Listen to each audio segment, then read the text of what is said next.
마태복음 6장 9절입니다.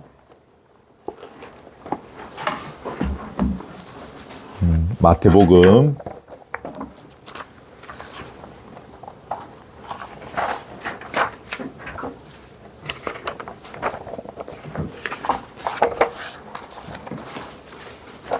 6장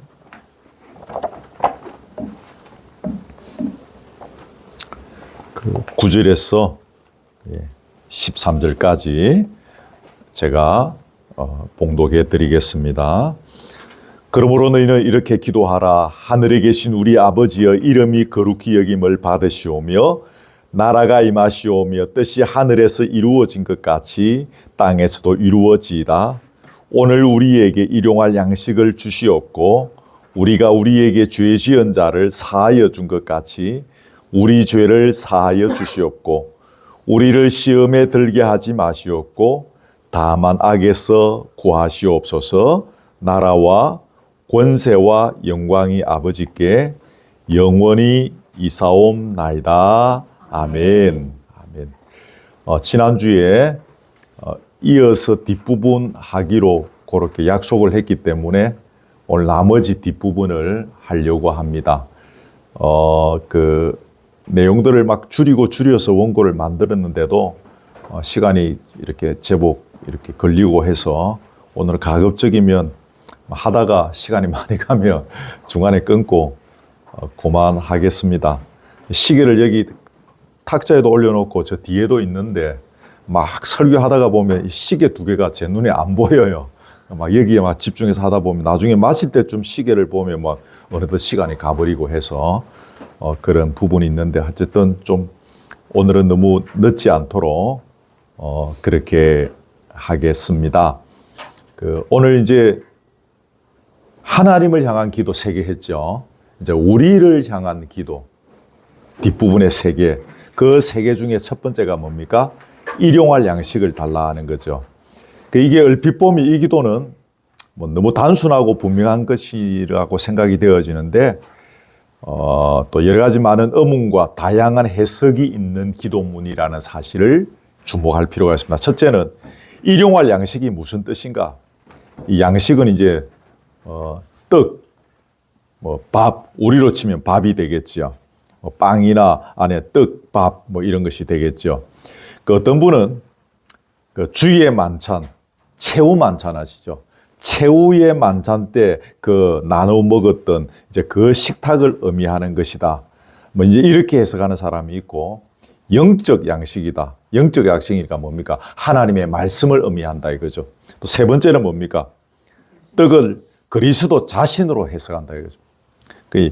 예수님이 생명의 떡이라고 했으니 여기서 말하는 일용할 양식은 예수님을 가르친다. 네 번째는 육신 생활에 필요한 양식. 그렇죠. 이제 우리 대부분의 이제 보편적 교회는 이 네 번째 해석을 따릅니다. 우리가 먹는 떡, 빵, 밥, 이것을 이제 우리가 의미합니다.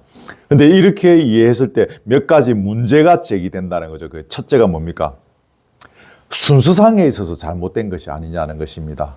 이게 무슨 말인가 하면 육신과 영혼, 우리 쉽게 말하면 우리를 이제 육신이 있고 영혼이 있다고 칠 때 뭐가 더 중요합니까? 상식적으로 영혼이 더 중요하다고 우리가 생각하지 않습니까? 그러면 우리를 위해서 기도할 때 우리 영혼을 위해서 기도해야 되지 않느냐 먼저. 그런데 왜 여기서는 육신을 먼저 붙잡고 기도하느냐는 거죠. 이런 이제 의문을 제시하는 분들이 많이 있었다고 합니다. 그런데 여기에 대한 답은 그렇습니다. 인간 실존의 존재 순서를 보면 육신이 먼저 만들어지고 그리고 하나님께서 우리에게 생명을 불어넣어 주신 거죠. 또 인간 생존에 있어서 제일 먼저 필요한 것이 떡입니다.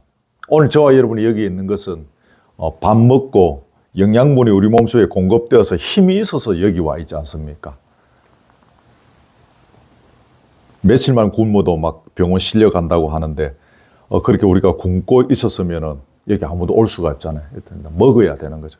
육신 생활에 제일 먼저 필요한 것이 떡이라는 것입니다. 그래서 떡을 달라고 기도하는 것이 먼저 있는 것이 그게 당연한 것이다. 그래서 예수님께서 우리 육신을 위해서 기도할 때 제일 먼저 떡을 달라고 기도해라는 것입니다. 이게 제일 먼저 필요하다. 순서상. 요 부분은 길게 이야기 안 하겠습니다만은 요 앞에 주일인가 한번 이야기했죠. 예전에 육신은 천하다. 정신이 중요하다. 이런 이제 그런데 이원론적 그런 철학 사상들. 그래서 뭐 이제 밥 먹는 거 소홀히 하고 뭐 어떤 수도사는 뭐 기둥에 서서 수십 년 살고 뭐 이런 것들이 있었다라고 이야기했는데 이제 제일 중요하기보다는 먼저 선행되어질 것이 먹는 것이다. 먹고 육신이 강건해야 된다. 예수께서도 하나님의 아들이시지만 물질인 육신의 몸을 입고 오셨고 굶주린 사람을 위해서 기적을 베풀고 양식을 공급해 주시고 병자들의 육신을 치료해 주셨죠. 다 이게 육신이 중요한 것이라는 거죠. 영혼도 중요하지만. 그리고 여러분, 현재의 삶에 필요한 이런 물질을 주시는 것, 떡을 주시는 것이 이제 물질이겠죠. 그렇죠? 우리의 영적 임무 수행에서 도움이 되기 때문이라는 것입니다. 우리가 영적인 일들을 합니다. 주의 나라와 교회를 위해서 우리가 섬깁니다. 그 일을 하려면 우리에게 필요한 것이 뭡니까? 육신의 강건함이 있어야 하고, 또 이게 좀 이제 확대해서 해석하면 우리에게 물질도 있어야 하고, 여러 가지 이제 그런 부분들이 필요한 거지. 이런 부분들 참고를 하시고요. 다음에 두 번째 문제 제기는 사람이 노력하면 먹을 수 있는데 굳이 이 기도할 필요 있는가? 열심히 일해가지고 오늘 가서 일당 벌어와서 그래 저녁에 와서 또 밥 먹고 우리가 그렇게 살면 되는데 굳이 이 기도를 해야 되느냐는 이거죠. 여러분, 이 지적에 대한 답은 무엇이겠습니까? 하나님께서 오곡백과를 우리에게 주셨는데 그 이전에 하나님께서 우리에게 곡식 종자를 주시고 또 하나님께서 햇빛과 비와 바람을 적당하게 불어넣으셔서 곡식을 자라게 하시고 열매를 맺게 하셨죠. 또 우리가 논밭에서 수고합니다. 우리 저 자그마한 밭에도 우리의 어떤 조그만 수고들이 다 있어야 하지 않습니까? 근데 그 수고할 수 있는 육신의 건강을 누가 주셨습니까? 다 주님께서 주신 거죠. 그렇게 논밭에 나가서 일할 수 있는 노력 자체도 뭡니까? 주께서 주신 것이라는 거죠. 그런 의미에서 노력하며 먹을 수 있는데 굳이 이 기도가 필요하냐는 질문에 대한 답이 되는 것입니다. 그 애초에 필요한 것들 주께서 주셔야 되기 때문에. 세 번째는 이미 우리 손에 있는데도 구해야 하느냐는 지적이 있습니다. 예전에는 우리가 하루 벌어 하루 먹고 뭐 그런 시절이 있었죠. 그런데 이제 세월이 많이 지났고 모든 것이 풍족한 시대입니다. 지금 우리나라에서 아주 좀 가난하다고 하시는 분들도 웬만큼 나라의 복지 제도가 되어 있어서 굶지는 안 합니다. 내 창고에 곡식이 쌓여 있습니다. 3대까지는 먹고 살 수 있는 부동산들이 있습니다. 은행의 잔고도 충분합니다. 풍족한데 굳이 이 기도할 필요가 있는가라는 거죠. 일용할 양식. 지금 3대까지 먹고 살 수 있는 재산이 내 속에 있는데 굳이 기도할 필요가 있느냐. 여기서 중요한 것은 하나님께서 그런 것들을 내게 주셨기는 했으나 뭐 한 가지는 인계하지 않으셨습니다. 그게 뭔가 하면 소유권입니다. 소유권은 여전히 하나님 손에 있다는 사실입니다. 언제라도 필요할 때 하나님께서 그것을 거두어 가실 수 있는 거죠. 취하신 자도 여호와시오, 주신 자도 여호와시오. 아시죠? 욥기에 나오는 이야기.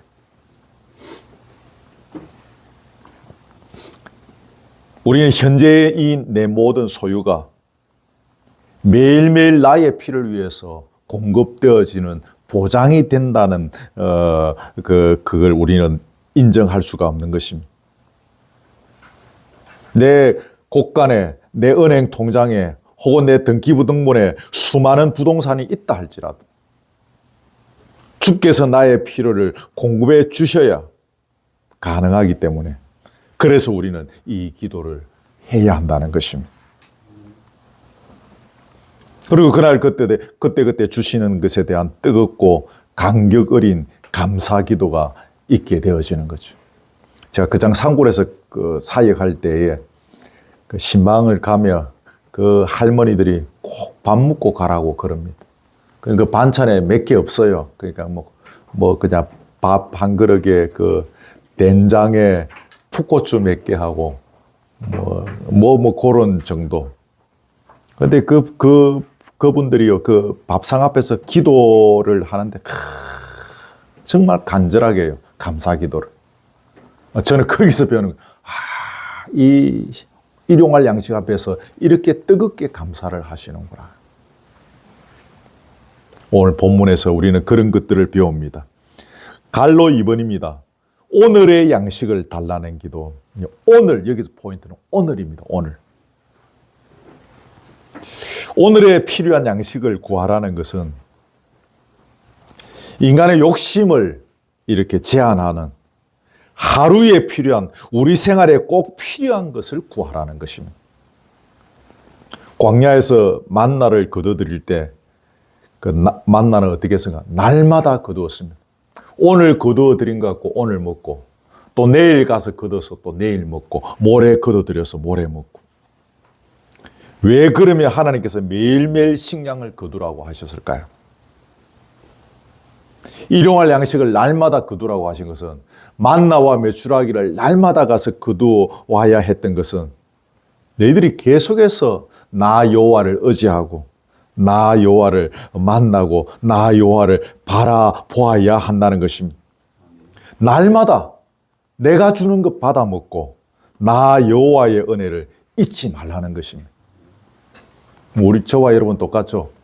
배 터지게 우리가 먹을 수 있는 만큼 많이 있으면 우리가 주께서 주시는 것을 느끼지 못하고 우리가 매일매일 살아가다 보면 여호와의 은혜를 잊어버릴 수 있습니다. 원래 내 거니까.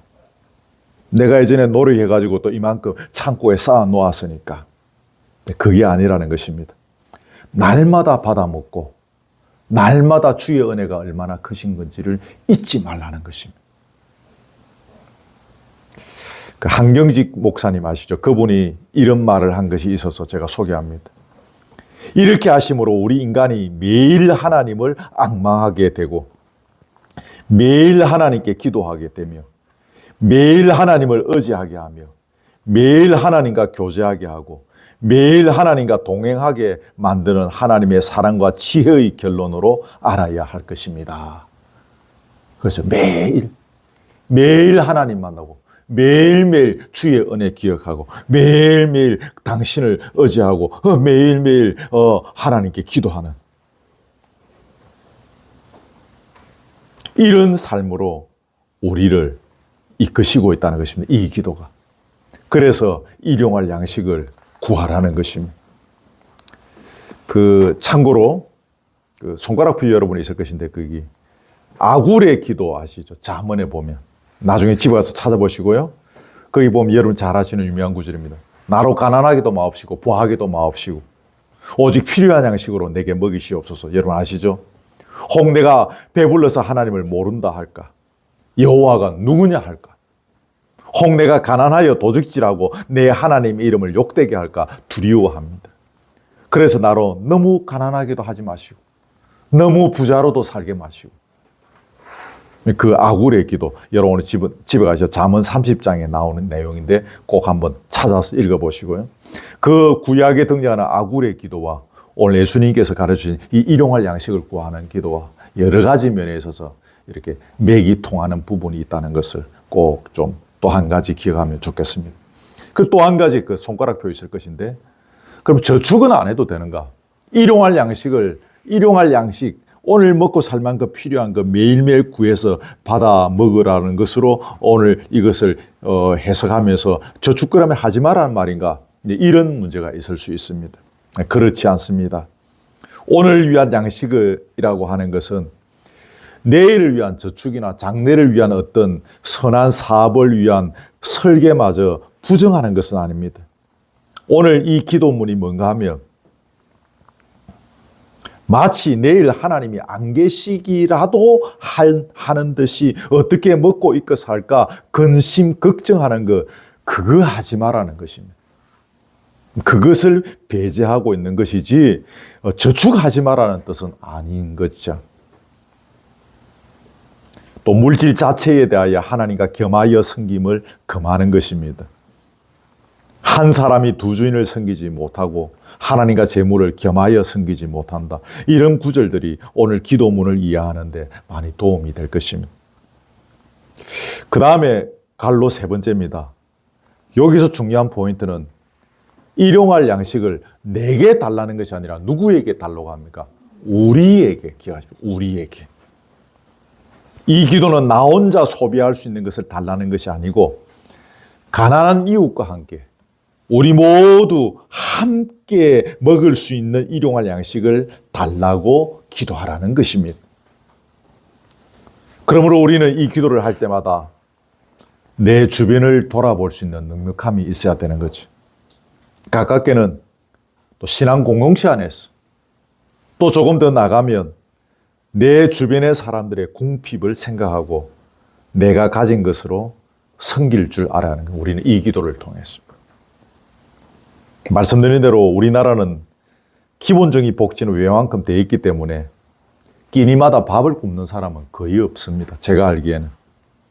그래도 오늘 이 현실과 오늘의 여건과 문화적 수준에서 볼 때 우리가 돌아보아야 할 사람들이 우리 주변에 들어 있습니다. 이 기도를 하면서 우리는 우리의 지갑과 우리의 마음의 문을 열 준비를 해야 합니다. 내 주변의 궁핍한 자들을 돌아보고 섬길 줄 알 때 그 사람의 신앙은 한 단계 업그레이드 되는 것입니다. 몇 가지 제가 말씀드린 것이 있죠. 그죠? 우리 지체들이 정말 주 안에서 형제인 것이 느껴질 때 그 우리 신앙이 업그레이드 되어져 가는 순간입니다. 하나님께서 나를 얼마나 사랑하시는지를 깨닫게 될 때 그때 내 신앙이 지금 한 단계 올라가고 있다는 이야기를 최근에 했죠. 그 오늘 이야기는 뭡니까? 내 주변의 궁핍한 자들을 돌아보고 내가 진심으로 섬길 줄 알 때 나의 신앙이 그때 한 단계 올라가고 있는 것입니다. 참 쉽지는 않은데 제가 잘 아는 제 또래의 그 친구 목사님이신데 이 노숙자들, 집이 없는 사람들, 그런 몇 형제와 이렇게 최근에 어울려서 낮에 자기 집에 데리고 가서 이렇게 밥 같이 먹고 뭐 이렇게 혹시 주머니 돈 있으면 어떤 나라 식당에 가서 간단하게 이제 아주 싼 거지만 밥 같이 먹고 목욕탕 가서 같이 목욕하고 그 사람들이 이제 목욕을 못 하지 않습니까? 목욕하고 또 후원자들의 도움을 받아가지고 얼마 전에 보니까 제주도에 이렇게 단체로 한 20명 가까이 되던데 그 사람들 평생 처음 비행기 타겠죠. 제주도 가서 여행 시켜주고 이제 안에서 이제 아주 이제 이렇게 그 경제적인 그런 숙소에서 저녁에 같이 모임도 하고.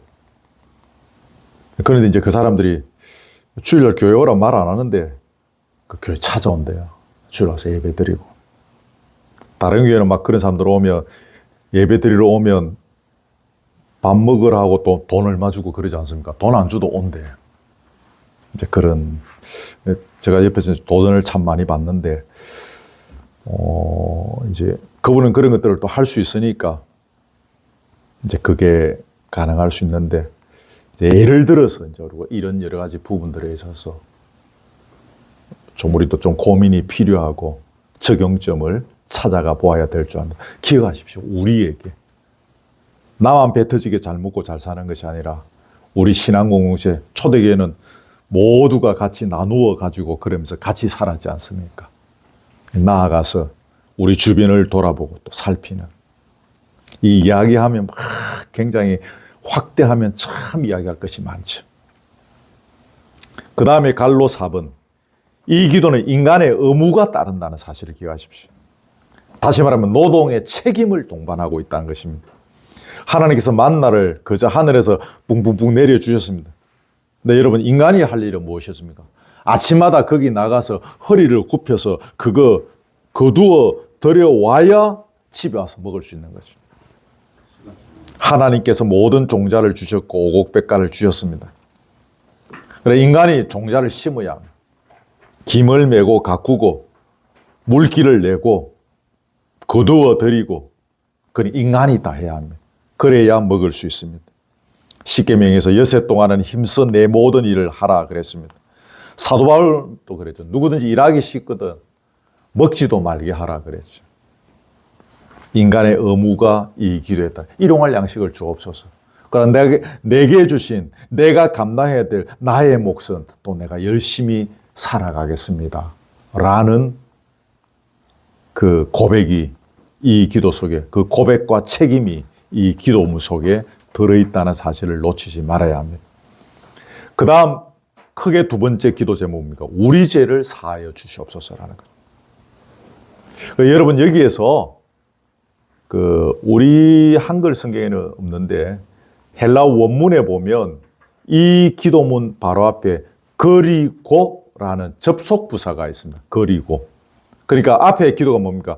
우리에게 일용할 양식을 주시옵소서, 그리고 우리가 우리에게 죄 지은 자를 사하여 준 것 같이 이제 이렇게 되어진다는 것이다, 문맥이. 그러면 여기에 왜 이 두 기도 사이에 왜 그리고가 왜 있냐? 이거는 앞에 기도하고 이 기도하고 밀접한 관련이 있기 때문에 그렇다는 것입니다. 그럼 이게 무슨 관련이 있는가? 간단하게 말하면 있습니다. 앞에 지금 이야기한 것은 일용할 양식이지 않습니까? 우리가 날마다 먹어야, 그래야 건강이 유지되고 생존에 어려움이 없지 않습니까? 그렇게 하려면 육신의 떡이 공급되어야 합니다. 마치 그것처럼 우리 영혼도 이 생명과 건강을 지탱하려면 죄 용서를 날마다 받아야 우리의 영혼의 생명이 지탱될 수 있다는 것입니다. 아멘. 그래서 그리고가 있는 것입니다. 아무리 건강한 사람이라 할지라도 날마다 배고픔을 느끼고 또 먹어야 합니다. 아무리 경건한 사람이라도 죄짓지 않고 세월을 보낼 수 있는 사람은, 하루해를 넘길 수 있는 사람은 아무도 없습니다. 날마다 죄 용서를 받아야 하는 절박함이 있습니다. 억지로 배 굶어 보신 적 있죠? 밥 먹기 싫어서 안 먹고 식욕이 안 땡겨서 안 먹는 거 말고, 나는 먹어야 되는데 어떤 상황이 있어서 뭐 이렇게 못 먹게 하거나 뭐 이렇게 해서 얼마나 우리가 배고픕니까? 예전에 제 가르치던 청년 하나는 일주일 금식하겠습니다. 그러고 일주일 교회에서 그냥 금식했어요. 교회에서 안 먹고 자거나 교회에서 그냥 자면서, 토요일 날 이제 끝나는 날인데 목사님 같이 식사합시다 그래요. 네 일주일 동안 금식했는데 바로 밥 먹어서 되겠나? 근데 바로 전화하는데 중국집에 짜장면 꽃배기 2개 시켰어. 얼마나 그 젊은 아이가 배가 고팠겠습니까? 그 짜장면 꽃배기를 자기 거하고 제 거하고 시켜가지고 교회 사무실에서 먹은 적이 있습니다. 절박한 거죠. 막 배고파, 실제 말로 죽겠는 거죠. 우리의 죄 용서를 받아야 할 필요가 이처럼 절박하다는 것입니다. 그 이야기 하려고 하는 것입니다.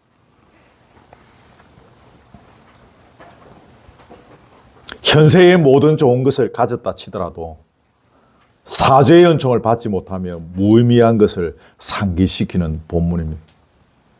죄 용서를 받아야 한다는 것입니다.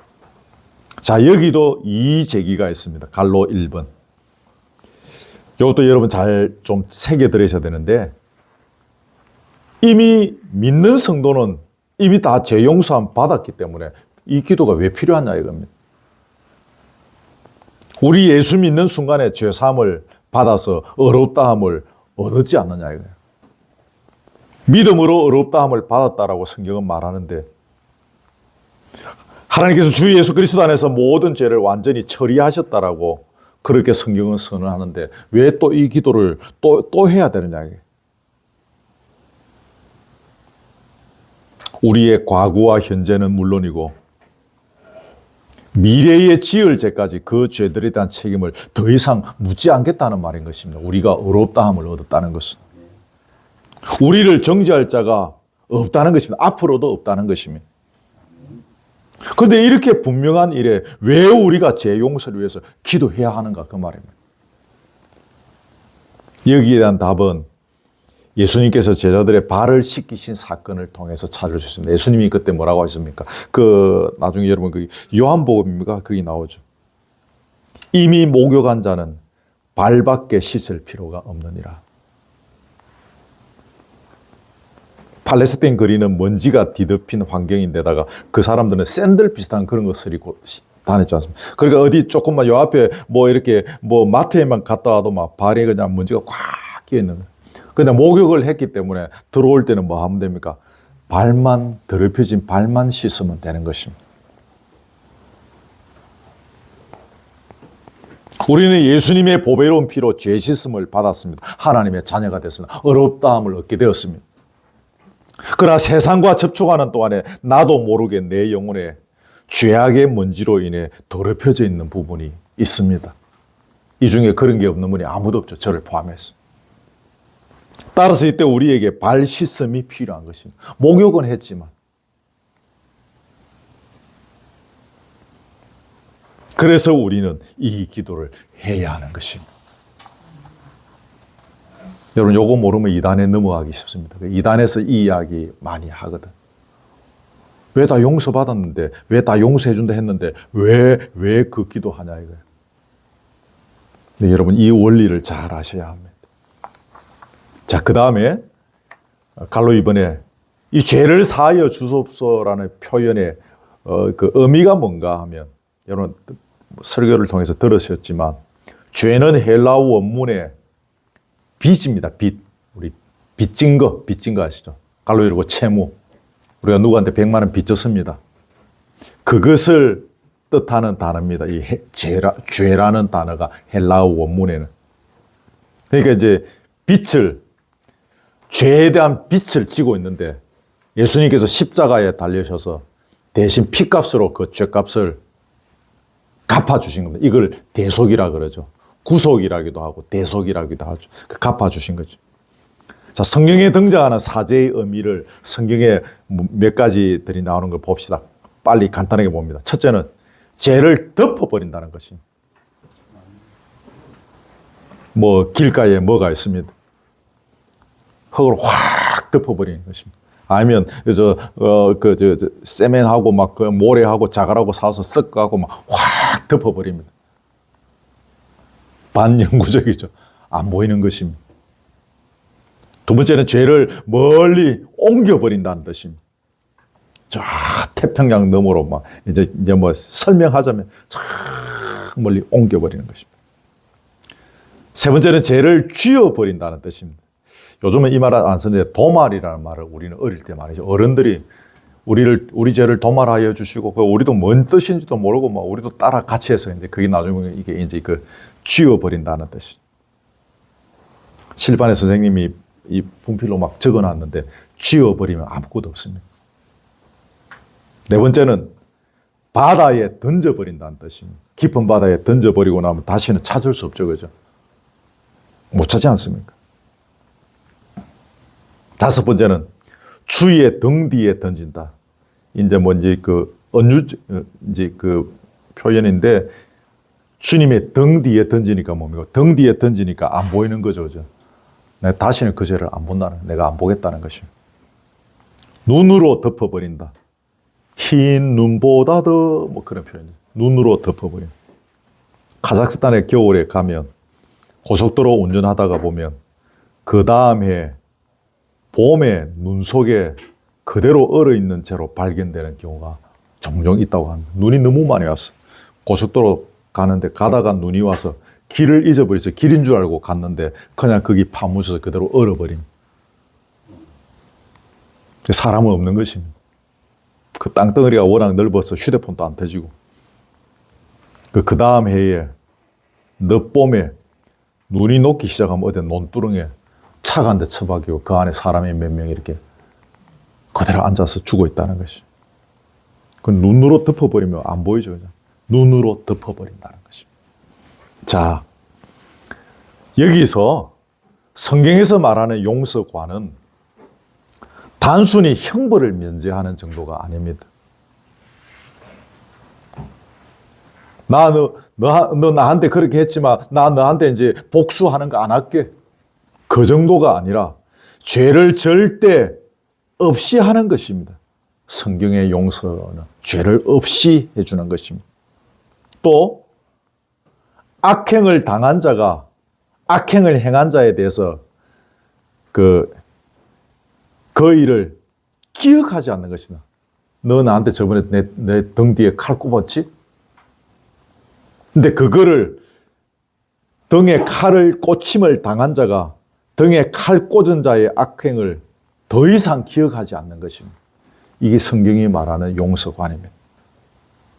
또 하나 있습니다. 악을 행한 자가 그 악을 행한 자신의 악을 행한 기억을 하나의 짐으로 지고 우리가 살아갑니다. 양심이 있으면 그렇지. 시장에서 평생 장사해서 돈 버신 분들 그 돈 막 사기쳐서 막 그렇게 해서 재산 빼돌리고 어떻게 했는데 양심이 있는 사람은 평생 그 무거운 짐을 지고 살아가지 않겠습니까? 그런데 악을 행한 자가 악행한 자신의 그 악행한 기억을 다시는 짐으로 여기고 다니지 않는 것입니다. 성경에 말하는 용서. 왜 그렇습니까? 이것도 하나님 앞에 진정으로 용서함 받고 또 그 용서함을 확신할 때 그 죄의 무거운 짐이 자기를 끌고 가지 않는 것입니다. 그래서 뭡니까? 진리를 알지니 진리 안에서 너희가 자유하게 되는 것입니다. 저는 이것이 우리가 예수 믿는 삶에 있어서 참 중요한 부분이라고 생각합니다. 다 용서함 받고 거기서 자유를 얻게 되어지는 것입니다. 3번 이 기도의 요구가 있는데요. 동그라미 1번 하나는 죄의 자백의 필요성을 가르치고 있습니다. 요것도 기억하십시오. 현대인들은 죄라는 말 별로 안 좋아합니다. 벌써 제가 신학교 다닐 때부터 어쩌다가 세미나를 가거나 신학대학원 안에도 매일 낮에 경건회 할 때 한 번씩 외부의 목사님들이 와서 설교를 합니다. 제가 놀라운 것은 그 외부에서 오셔서 설교하시는 목사님들 중에 아직 그 새파란 그 젊은 저희 신학생들을 향해서 너희들 나중에 목회할 때 이런 거 죄 이런 설교 자주 하지 마세요. 교인들 안 좋아합니다. 그때가 이미 30수년 전 아닙니까? 근데 벌써 그때 그런 이야기 했습니다. 죄 설교하지 말아라. 교인들 안 온다.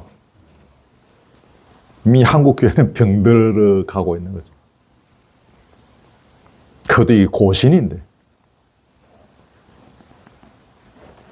어쨌든 요즘 현대인들은 죄라는 말을 좋아하지 않고 자기가 죄인이라는 것에 대해서 강하게 반발합니다. 길 가다가 휴지 하나 버린 적도 없고 건널목에 신호 하나 어긴 적 없는데 왜 내보고 죄인이라 하느냐. 그러나 인간은 본질상 불이행자가 될 수밖에 없기 때문에 내가 용서가 필요한 죄인임을 자각하고 회개하고 하나님께 나의 죄를 용서해 달라고 탄원해야 하는 것은 이게 우리의 본질인 것입니다. 이게 이제 깨달아지는 것이 뭡니까? 이제 진짜로 예수 믿는 그 문으로 들어가는 것이죠.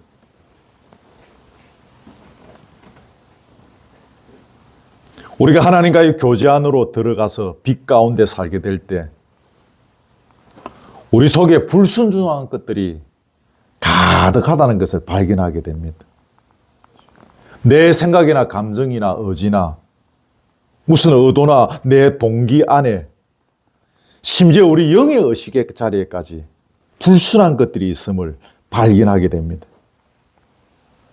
그때 우리가 자연스럽게 주님 앞에서 그 죄를 자백하게 되는 것입니다. 그래서 가장 성결하게 생활하려고 애쓰는 사람일수록 자기가 죄인임이 발견되어지고 자백하게 되는 것입니다.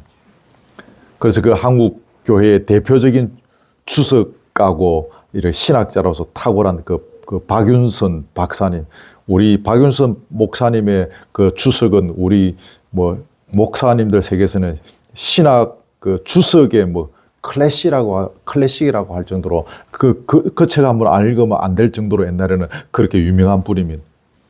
근데 이분이 아침에 신학교 자기 연구실에 출근하면 제일 먼저 자기 자리에 앉아서 기도를 하는데 기도의 첫 마디가 주여 죄인이 왔습니다. 그러면서 엎드려서 기도한다는. 그리고 그 조교로 있던 전도사님이 나중에 이제 사람들한테 한 이야기인데 우리 교수님은 얼마나 죄가 많길래 우리가 알기에는 그렇게 거룩한 분인데 얼마나 죄가 많길래 아침마다 와서 주여 죄인이 왔습니다. 그런다는 거예요. 이게 방금 했던 이야기입니다. 성결하게 살아가려고 애를 쓰면 쓸수록 주님의 교제 안에 더욱 가까이 가려고 하면 할수록 뭡니까? 자기 속에 얼마나 불순한 것들이 많이 있는지가 보이게 되는 것입니다. 그래서 나의 죄인임을 고백하는 것이죠. 종종 제가 전에 표현했던 것인데 문제가 있어서 저녁에 우리가 기도하러 옵니다. 예전에는 어머니들이 이불 보따리 사서 교회 와서 기도했지 않습니까? 갑자기 막 애가 아프다. 남편 사업이 망했다. 무슨 혹은 어떤 큰 사고가 있었다. 어떤 일들이 있고 하면은 우리 어머니들이 이불 보따리 사서 교회 와서 기도합니다. 맨날 며칠을 하여튼 해결될 때까지 기도하죠.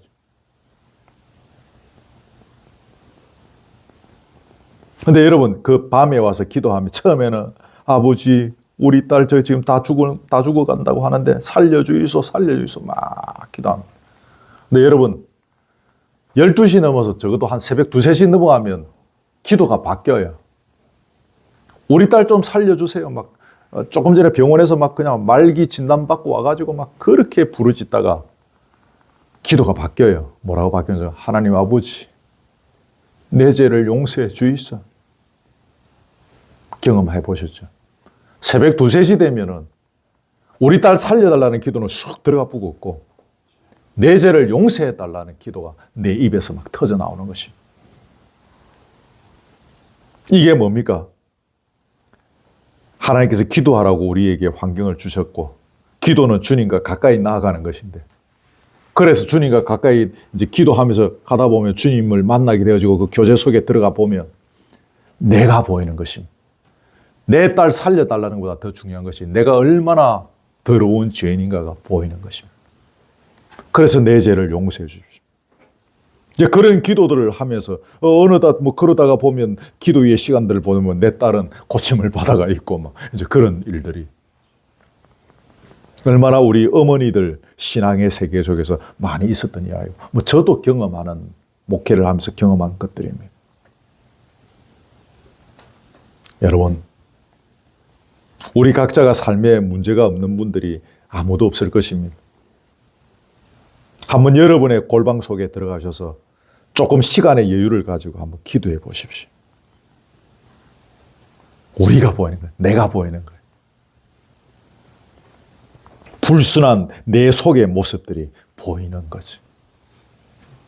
여러분, 부흥은 이게 부흥입니다.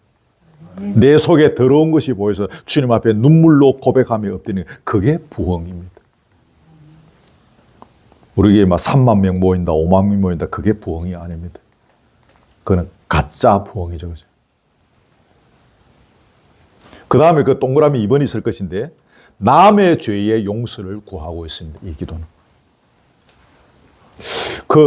우리가 우리에게 죄 지은 자를 사하여 준 것 같이 우리 죄를 사하여 주옵시고 이렇게 이제 말이 이렇게 되어지기 때문에 잘못 보면 이 기도가 무슨 비율이 적용되고 있다는 인상을 받습니다. 요만큼 요래 용서해 주면 나도 요만큼 용서받고 또 다른 말로 하면 이게 철저히 조건적인 기도인가? 조건이 붙은 건가? 내가 요만큼 하여튼 내가 요래 용서해 주면 나도 이렇게 용서받고 이렇게 생각할 수 있습니다. 이 기도는 여러분 기억하십시오. 조건이나 비례에 의한 것이 절대로 아닙니다.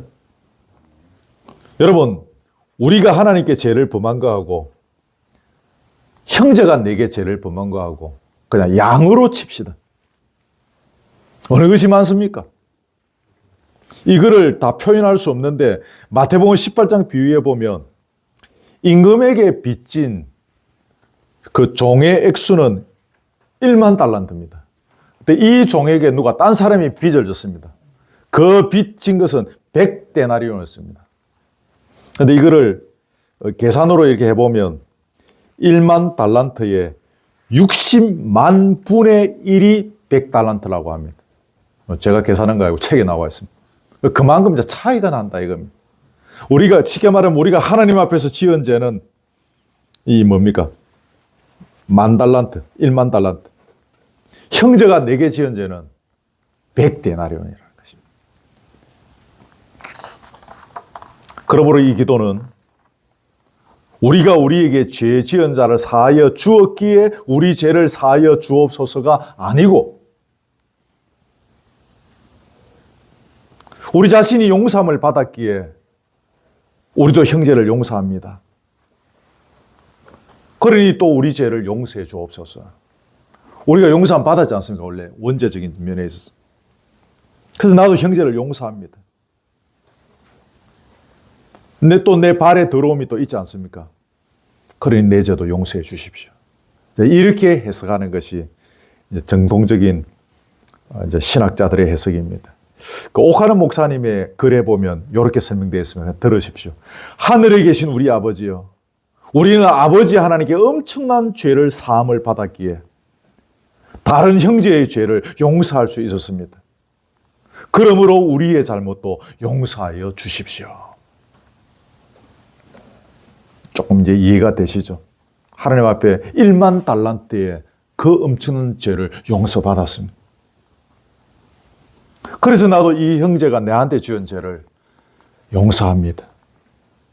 그러니 오늘 내가 내 발에 이 더러운 것, 아까 발 씻는다는 이야기죠. 내 발에 이 더러운 것 사하여 주시옵소서.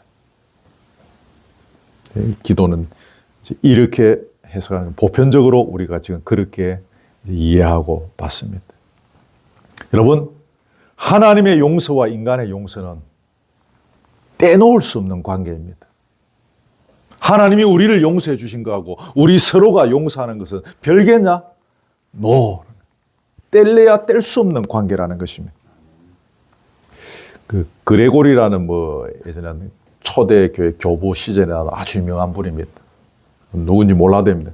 이분의 책에 이런 말이 있습니다.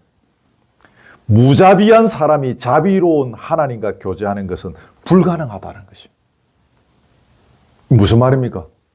10,000,000달란트의 내 죄를 용서해 주신 그 하나님께, 아까 그 뭡니까? 100데나리온이었습니까?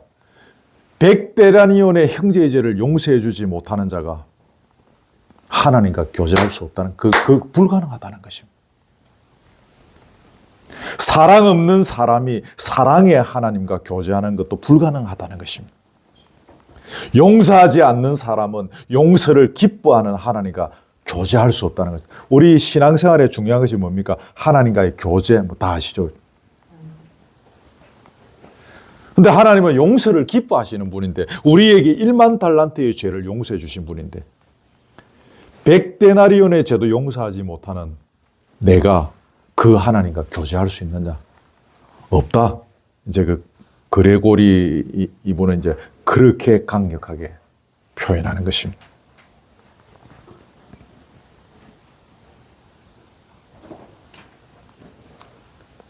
하나님의 용서하시는 성품으로 인해서 하나님과 용서하지 않는 사람 사이에는 그만큼 장벽이 생길 수밖에 없다는 거죠. 그래서 아까 하나라는 뗄래야 뗄 수 없는 관계라는 것이 무슨 말입니까?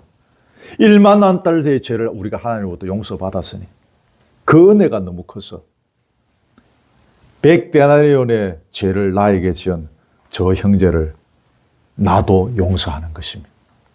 그래 이 뭡니까? 하나님의 용서와 인간의 용서는 하나다.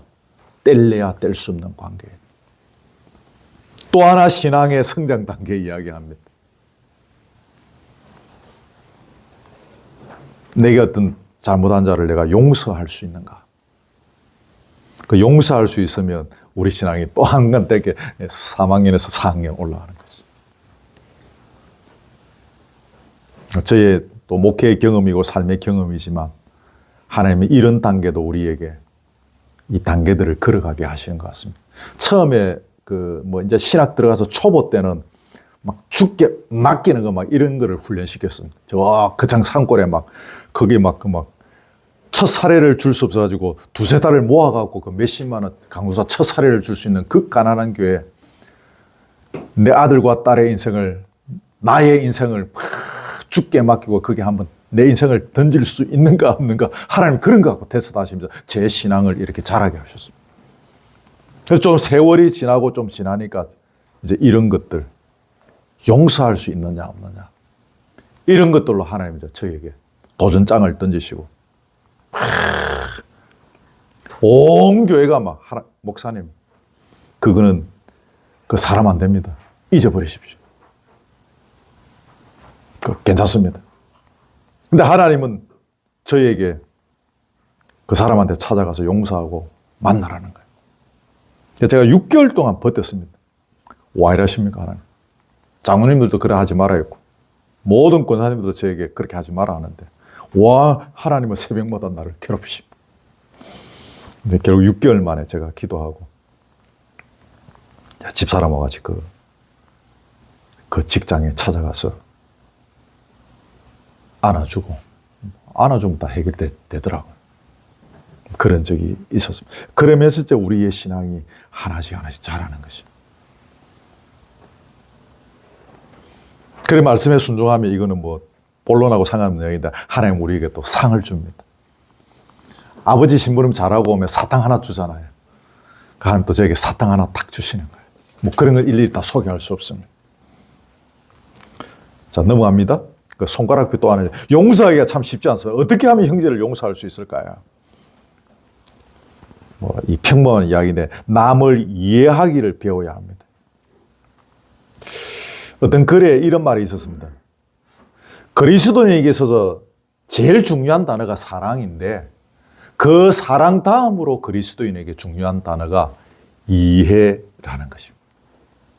뭐 이거는 뭐 성경책에 나오는 이야기 아닌데 제가 그 좀 적어서 옮겨 보았습니다. 이해를 배워야 한다는 것입니다. 왜 저렇게 하지? 왜 저런 말밖에 못하지? 왜 저렇게 행동하지? 근데 그 사람의 삶을 이해하고 배경을 이해하고 그렇게 할 수밖에 없는 여러 가지 상황들을 우리가 이해할 때 용서하기가 수월하다는 것이 아주 뭐 이 기본적인 이야기인데 우리 공동체 안에서도 마찬가지입니다. 이해하기를 배워야 합니다. 이해하기. 두 번째는 잊어버리기를 배워야 합니다. 아까 죄 이야기할 때 나왔죠. 잊어버린다는 거 이야기는 성경에는. 하나님께서 우리 죄를 용서하신 다음에 기억지 않으죠. 용서하고 그 다음 뭐 했습니까? 기억 안 한다. 네가 무슨 죄 지은 건 내가 다시는 기억하지 않는다. 그것처럼 우리도 잊어버리는 것을 배워야 합니다. 그런데 더 기억나죠. 우리 속에 죄성이 있기 때문입니다. 딴 거는 막 잊어버리는데 누가 나에게 은혜를 베푸는 건 다 기억이 안 나는데 누가 나에게 해를 가한 것은 안 잊어지는 거예요. 우리 속에 죄성이 있기 때문에. 그래서 우리가 기도해야 되는 것이고 그 잊어버리는 것을 자꾸 훈련해 가야 하는 것입니다. 뭐 세 번째 하나님을 배워야 한다. 뭐 이것도 설명할 필요 없고 네 번째 그리스도의 십자가의 의미를 깊이 음미해야 한다는 것입니다. 십자가에 달려셔서 우리 죄값을 대신 치러주셨지 않습니까? 우리가 그거 믿지 않습니까? 교회 오는 사람들이 예수 믿는다 그러죠. 예수 뭐를 믿습니까? 예수의 십자가를 믿지 않습니까? 그래서 우리가 그것들을 늘 새벽마다 여러분이 일어나시는 그 순간에 사실은 십자가의 은혜를 제일 먼저 기억하고 감사하고 찬양하는 것이 사실은 매일 필요합니다. 그 음악의 고수들이 그렇게 그 세계적인 음악가들이 제가 이야기 들어보니까 매일 하는 것이 기본한데 피아노를 그렇게 잘 치시는 분이 그 아이들 하는 그 뭡니까? 체르니 뭐 그거 한대요. 매일 그 연습을 한다. 그렇게 기타를 잘 치시는 그 기타리스트가 매일 그 기타의 기본 하고 손가락이 이렇게 뭐 혹시 이렇게 오므라들지 않도록 손가락을 매일 훈련. 그리스도의 십자가의 은혜를 우리는 매일 붙잡아야 합니다. 자, 다섯 번째, 하나님의 섭리적인 의지로 인해 발생한 것으로 생각하면 용서가 가능하다. 이게 무슨 말인가 하면 다윗 왕이 이렇게 피해서 도망가는데 그 심의라는 작자가 다윗 왕 앞에서 먼지를 펄펄 하면서 아이고 옛날 성경 저 비루한 자여 저 비루한 자여 하면서 막 깔보는 장면이 나옵니다. 근데 다윗의 신복이 뭐라고 합니까? 왕이요. 허락만 해주면 저놈을 내가 단칼에 내가 그냥 우리끼리 용어로는 단칼에만 하여튼 하겠습니다. 근데 다윗이 뭐라고 합니까? 놔두라는. 여호와께서 저에게 그렇게 하라고 명하신 것이니 우리가 무슨 말을 하겠느냐. 그냥 놔두라는 것입니다. 이게 뭡니까? 하나님의 섭리적 의지에서 발생한 것입니다. 하나님께서 그렇게 하라고 하신 것이니 그냥 저 욕을 듣고 그냥 가자는 것입니다. 아마 이런 경우들도 우리가 살아가다 보면 많이 있을걸요. 그죠? 하나님께서 그렇게 하라고 하십니다.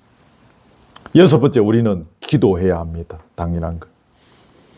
더 어려운 건데, 일곱 번째, 원수를 위해서 복을 빌어보시는 것. 너희 원수를 사랑하며 너희를 핍박하는 자를 위하여 기도하라 그래. 진짜로 어려운 겁니다. 원수를 위하여 나를 핍박하는 자를 위하여 복을 비는 단계까지 사실은 가는 것이 쉽지는 않습니다. 그러나 성경은 그렇게 말씀하고 있습니다. 여덟 번째 뭡니까? 나는 화해하고 싶은데 상대가 끝까지 마음의 문을 열지 않고 버티고 있을 때가 있습니다. 그때 거기 시편 109편에 보면 나는 사랑하나 저희는 도리어 나를 대적하니 나는 기도할 뿐이라. 이때 기도해야 하는 것입니다. 화해하자. 다 용서한다. 니도 나를 용서해라. 잊어버리고 밥 한 그릇 묻고 이제 우리가 주 안에서 같이 하자. 상대방이 절대로 마음의 문을 안 열면 어찌해야 되겠습니까? 그냥 계속 기도하고 있어야 되는 것이죠. 세 번째 기도 제목, 마지막입니다. 시험과 악에서 구하소서. 시험과 악에서 구하소서. 여러분, 여기에서 예수님께서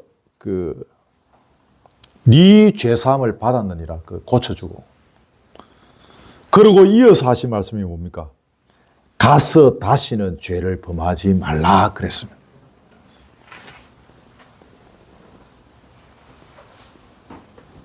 근데 어떤 분이 말하기를 가서 다시는 죄를 범하지 말라는 이 명령이 우리 연약한 인간에게는 너무 가혹한 것이다라는 것입니다.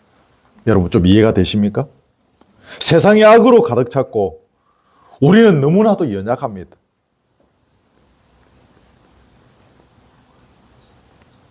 근데 우리에게 가서 다시는 죄를 범하지 않는 것이 이게 우리에게 늘 얼마나 어려운 일이냐는 것입니다.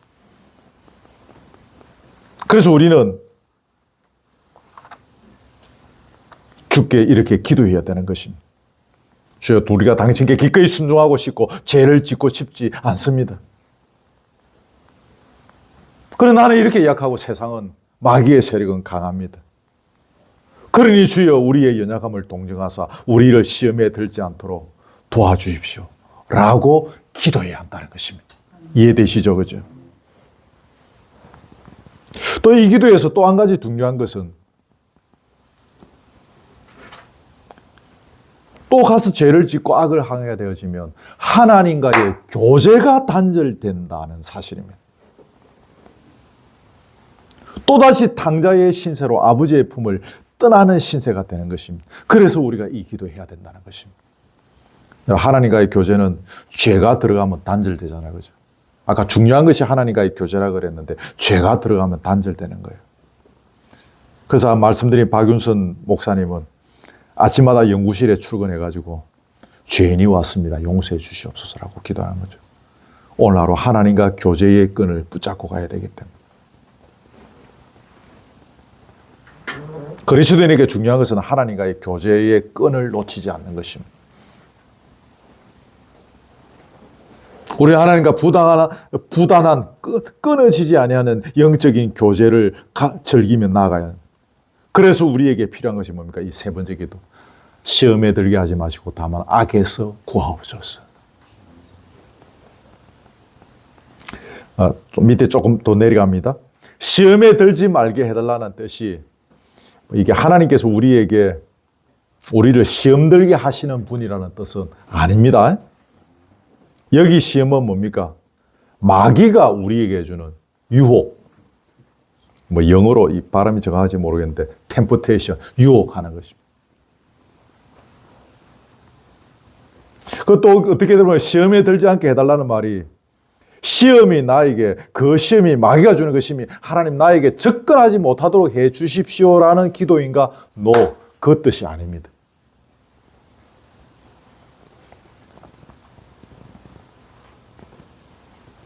마귀가 주는 시험을 우리에게 오지 못하게 할 수는 없습니다. 하나님께서 우리를 시험에 빠뜨리신다는 뜻도 아닙니다. 시험이 내게 접근하지 못하게 해달라는 뜻도 아닙니다. 그럼 뭡니까? 시험이 왔을 때 거기에 빠져들어가지 않게 해달라는 것입니다. 시험이 왔을 때 마귀가 시험합니다.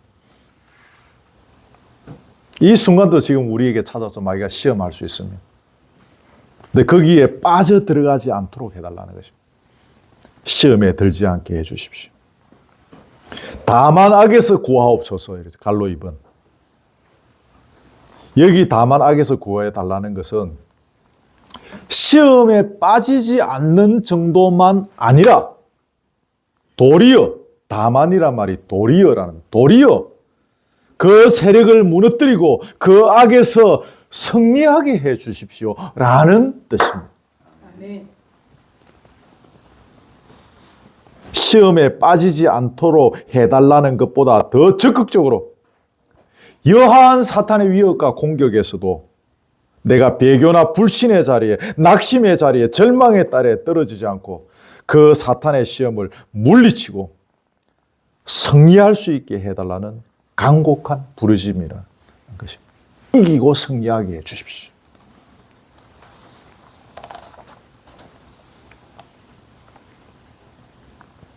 여러분, 이렇게 이기고 승리하려면 악에서 구해달라고 이렇게 기도하는 것은 결국 다른 말로 하면 뭡니까? 하나님, 우리에게 하나님의 전신갑주를 입혀주십시오. 그 말입니다. 우리 손에 마귀와 싸워서 막으려면 뭐가 필요합니까? 방패가 있으면 되죠. 마귀와 싸워서 이기려면 무기가 총이 있든지 칼이 있어야 되지 않습니까? 그럼 우리의 마귀와 싸워서 이기려는 공격 무기는 무엇입니까? 성령의 금, 곧 하나님의 말씀. 말씀이 우리의 무기인 것입니다. 그걸로 악한 자의 공격을 물리치고 이길 수 있도록 해 주십시오. 여러분, 누구든지 시험을 다 만납니다. 그죠? 시험이 찾아옵니다. 모두 다. 우리 그리스도인의 삶에 있어서 그 즐거움. 여러분, 뭐가 즐겁습니까? 예전에 제가 청년들한테, 저쪽 교회에서 청년들한테 물어보니까 맛있는 거 먹을 때가 제일 즐겁대요. 그때는 제가 잘 이해 못 했는데 나중에 제가 생각해 보니까 맞구나. 맛있는 거 먹는 게 참 즐겁구나. 근데 우리 그리스도인에게 있어서 즐거움 말하지 않습니까?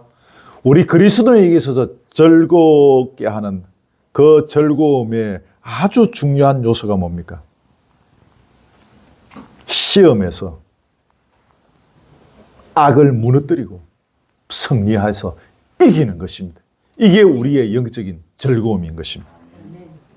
우리의 영적 생명을 몇 배 더 풍성하게 해주는 것입니다. 여러분, 이 시험에서 이겨보십시오. 우리의 영적 생명이 몇 배가 아니라 수십, 수백 배 풍성해지게 되는 것입니다. 시험에서 이김. 마지막 기도가 참 중요하죠, 그죠? 시험과 악에서 이길 수 있는 비결, 갈로 3번. 첫째는 뭡니까? 시험에 들 수 있는 기회와 장소를 멀리하는 것입니다.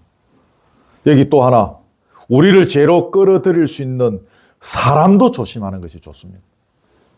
환경도 피하는 것이 좋습니다.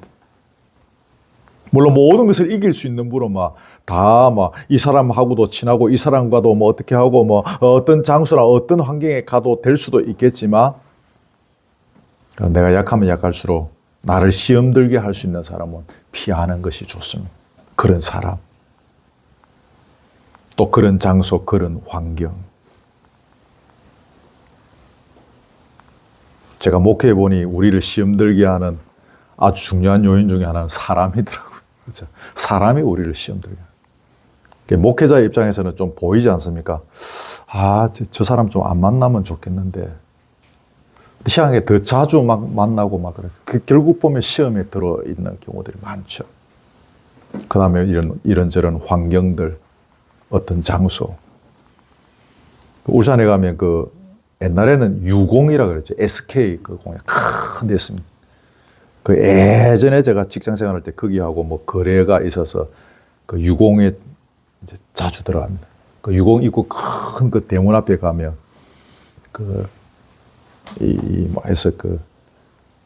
라이터, 성냥 이런 거 있는 사람은 자기 사물함에 경비실이 굉장히 컸는데 그 앞에 다 꼽아놓고 가요. 유공 안에 들어가면 전체가 기름 덩어리 아닙니까? 그러니까 이 라이터, 성냥 이런 거 있으면 담배 피는 사람은 담배까지 다 놔놓고 가요. 우리를 시험에 들게 할 수 있는 기회와 장소를, 환경을, 사람을 멀리하고 피하는 것. 자녀들을 여러분 다 키우시는데 자녀를 위해서 이런 기도를 할 필요가 있습니다. 내 아이가 분별력을 가지고 이런 사람과 이런 환경과 이런 장소를 피하고 멀리할 수 있는 지혜를 주십시오. 기도해야 합니다.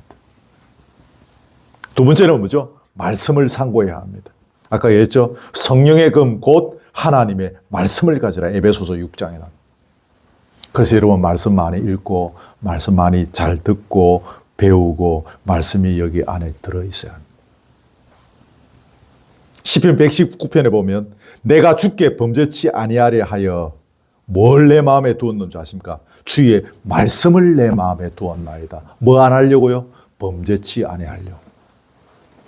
말씀 기억하십시오. 마귀를 대적하는 유일한 무기는 아까 얘기했죠. 하나님 말씀입니다. 예수님이 광야에서 금식하시고 사탄의 시험을 받으실 때 예수님이 어떻게 얘기했습니까? 구약에 등장하는 구약에 있는 하나님의 말씀을 인용해서 말씀으로 물리치신 거예요. 세 번째, 계속 기도해야 합니다. 사탄의 세력은 강압적인 힘을 휘두르고 사탄은 대단한 침령을 갖고 있습니다. 그러므로 우리는 계속해서 기도해야 합니다.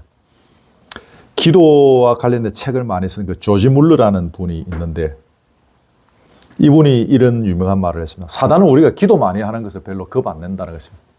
기도 많이 해라. 근데 사단이 우리에게 노리는 것은 뭔가 하면 우리가 기도를 멈추기만 하면 저들이 성공하는 줄 알고 있다는 것입니다. 딱 멈출 때. 그래서 우리는 계속 기도해야 한다는 것입니다. 여러분, 마귀의 존재를, 사탄의 세력을 과소평가하지 마십시오. 그 세력을 당할 자가 없습니다. 성경은 사탄을 뭐라고 합니까? 공중권세 잡은 자라고 하지 않습니까? 그만큼 파워가 막강한 것이. 다른 말로 하면 거의 하나님은 전능이신데 이 사탄은 공중권세 잡으라는 말이 거의 만능이라는 수준입니다. 전능은 아닌데 거의 만능에 가까운 수준입니다. 그래서 우리가 그 시험을 이길 재간이 없는 것입니다. 그래서 시험과 악에서 구해달라고 우리는 계속 기도해야 하는 것입니다. 지난주에 말씀드린 것처럼 기도의 가장 아름다운 모습이 뭐라고 했습니까? 주기도문 따라서 하라는 것입니다. 여기에 시험과 악에서 구해달라고 하는 6번째 기도가 나오니까 우리 여기 맞춰서 기도하면 되는 것입니다. 베드로의 실패가 무엇입니까? 이유가 뭡니까? 마귀를 의식하지 않고 자기 스스로 이길 수 있다고 확신한 것입니다. 그래서 예수님은 뭐라고 했습니까? 시험에 들지 않게 깨어서 기도하라는 것입니다. 그리고 우리가 계속 기도해야 되는 또 한 가지 이유는 오늘 내가 승리했다고 해서 내일 승리한다는 보장은 없는 것입니다. 그럼 사탄은 내일 안 찾아오느냐? 사탄은 내일 다른 방법으로, 다른 모습으로 또 찾아오는 것입니다. 그럼 내일 이기려면 뭐합니까? 계속 기도해야 하는 거예요.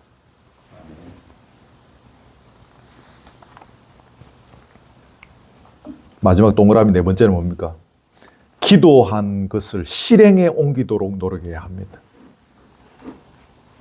하나님 앞에 기도는 악에서 건져달라고 막 시험에 들지 않게 해달라고 막 이겨서 승리하게 해달라고 해놔놓고 뭐 예를 들어서 그 죄를 가지고 장난하거나 무모하게 시험의 자리로 달려가는 것은 하나님을 우롱하는 일이 되는 것입니다. 내가 기도하는 것하고 내 삶에서 깨어있는 것은 서로 분리할 수 없는 것입니다.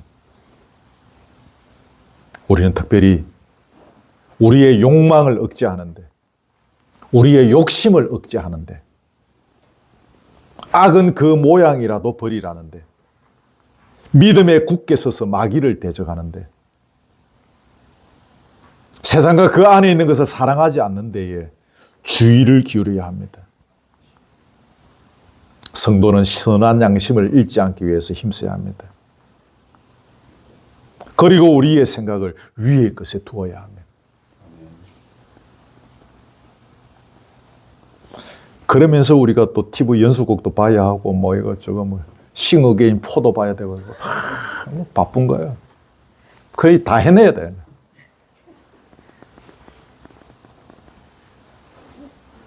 옛날 고등학교 때 저희 교회 그때는 사찰 집사님이라 그랬는데 그 박모 사찰 집사님 성함은 이야기 안 합니다. 제가 이름도 지금 기억하는데 우리 고등학생들 쭉 모아놓고 그리스도인은 엄청 바쁜 사람들이다.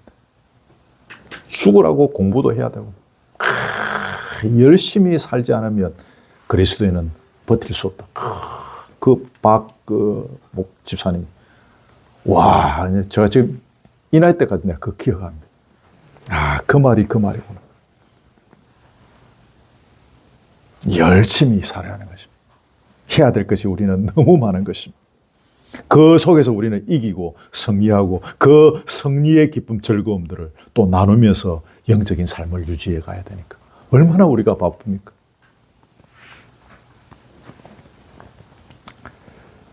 나누었습니다. 조금 기도에 조금 더 접근하기 쉬우시라고 제가 지난주 오늘 조금 이렇게 급하게 이렇게 좀 요약해서 주기도문을 이렇게 같이 소개하고 나누었습니다. 기억하시고 여러분의 기도 생활에 좀 발전이 있고 진보가 있고 또 하나는 깊이가 좀 있으면 좋겠습니다. 기도하다 보면은 성령께서 역사하셔서 그 같은 한 줄인데 그 안에 이렇게 성령께서 생각나게 해주시는 것이 있어요. 어떨 때는 막 눈물이 날 때도 있고 어떨 때는 그 뱃속에서 끓어오르는 그런 사자후와 같은 부르짖음을 하게 하시기도 하고 여러분 기도 생활에서 이런 은혜들을 경험할 수 있기를 주님의 이름으로 축복합니다. 아멘. 지난주 했던 그 찬양 우리 한 번 더 합시다. 그 찬양이 600 저 뒤에 있었죠. 635장입니다. 635장. 네, 635장 찬송하고 마치겠습니다.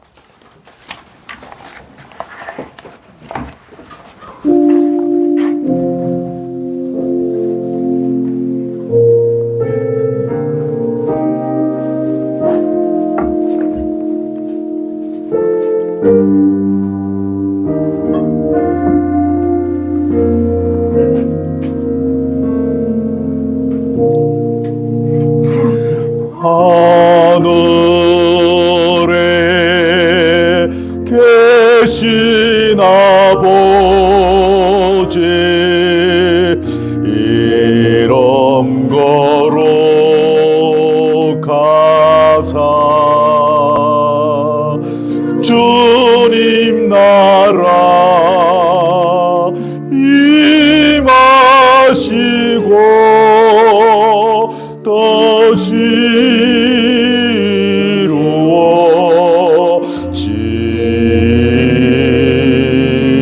이루어지다. 일용할 양식 주시고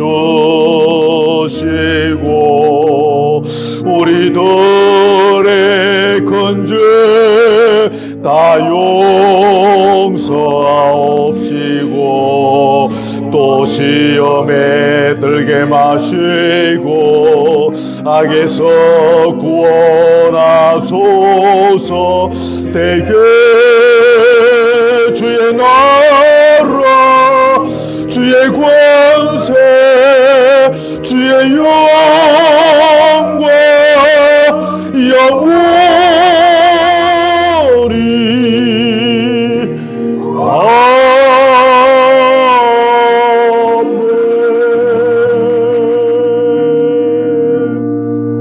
아멘. 시간이 좀 갔기 때문에 제가 대표로 기도합니다. 하나님, 우리 주기도문의 뒷부분을 함께 나누게 하셨습니다.